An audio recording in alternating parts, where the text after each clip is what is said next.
diferentes lugares que es importante respetar a las personas con cualquier discapacidad, en este caso una discapacidad motriz. Sin embargo, hay personas que aún tratan a este sector de la población como personas inferiores al resto, como si necesitaran de otras personas para poder llevar su día a día, o que no puedan ser capaces de tomar una decisión por sí mismos.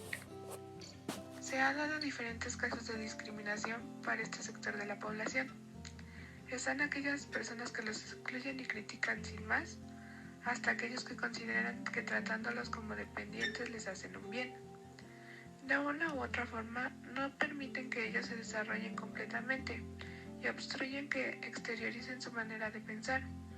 haciendo que estos muchas veces se repriman con tal de quedar bien con la sociedad. Debemos tratar a esta población como nos gustaría ser tratados, siendo un ser independiente, ya que lo que la mayoría de las personas no se ha puesto a pensar es que muchas de las personas con discapacidad motriz han sido por una cuestión médica o debido a un accidente. Una realidad bastante impactante, ya que solemos creer que aquellas personas con una discapacidad son solamente desde un enfoque de nacimiento, pero es todo lo contrario. Poniendo en perspectiva que a cualquier persona puede pasarle un accidente de esta índole, suponemos que no les gustaría perder toda su autonomía por este acontecimiento, considerando que a pesar de las limitaciones físicas, aún se pueden tomar decisiones con respecto a su vida y cómo quieren ser. Muchas veces, la gente dice apoyar a las personas con discapacidad por el simple hecho de obtener un beneficio propio, siendo que en realidad no están interesados en hacerlos parte de la sociedad o simplemente de hacerles un bien. Suele haber ocasiones que al hacer estas acciones, lo único que se provoca es exhibir a esta población,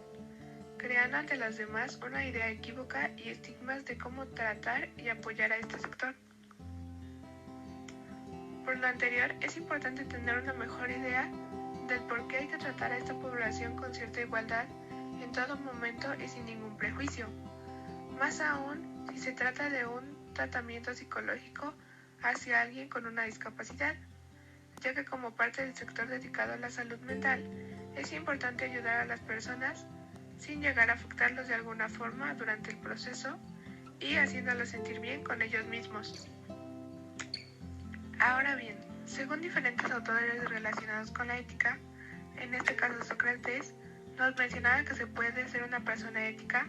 siempre y cuando se pueda hacer la frónesis, lo cual no tenía relación con las condiciones físicas del individuo, sino más que nada tiene relación con una parte intelectual y de acción, las cuales, según Sócrates, era difícil poder llegar a pensar y actuar de esta manera, muchas veces debido a un factor social al cual queremos pertenecer. Lo importante para llegar a la sabiduría moral o frónesis es tener la voluntad de querer salir de aquella doxa, que según Sócrates, es aquella que nos dirige hacia la maldad,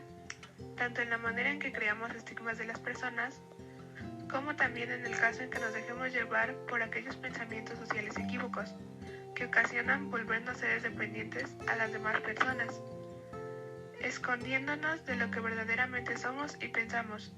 llegando así a actuar en relación a la frónesis.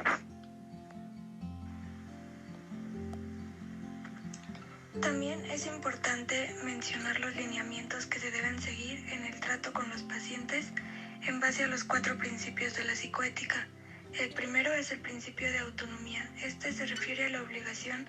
de respetar la autonomía de cada uno de los pacientes. Los psicólogos deben ser capaces de respetar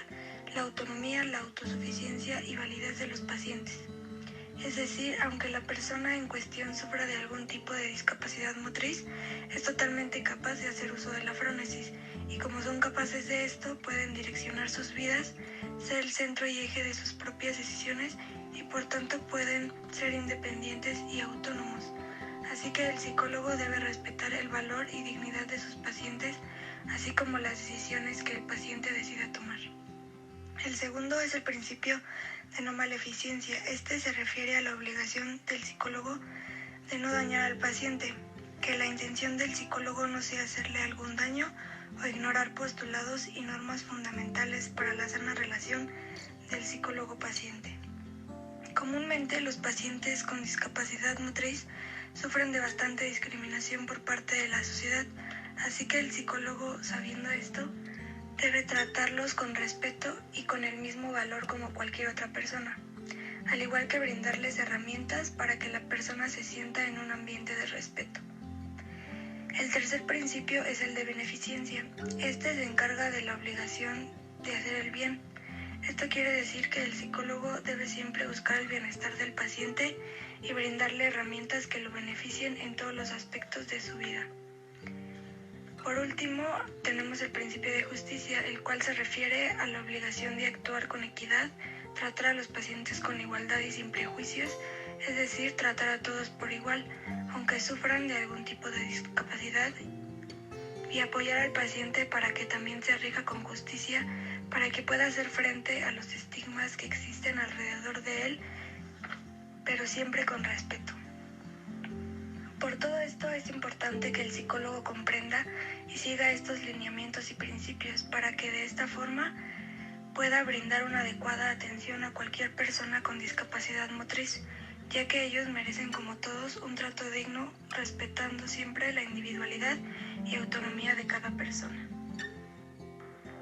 Con todo esto podemos concluir que el papel del psicólogo, así como los lineamientos éticos que lo rigen, son muy importantes, ya que ellos tienen que lidiar con seres humanos y cualquier cosa que no sea éticamente correcto. Esto puede afectar a los pacientes y sus entornos de forma muy grave. Es importante ver a las personas con capacidades diferentes de la misma manera que las demás y deben ser tratadas con el mismo respeto y valores con los que se trataría cualquier otro paciente.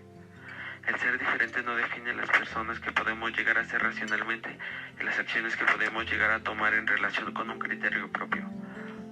Debemos tomar en cuenta que nadie está exento a recibir una discriminación de cualquier tipo,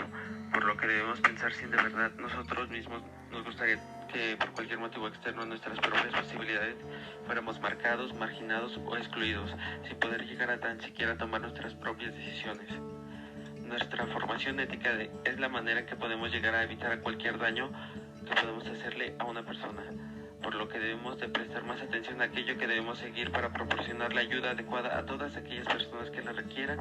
y así que puedan llegar a tener una buena calidad de vida.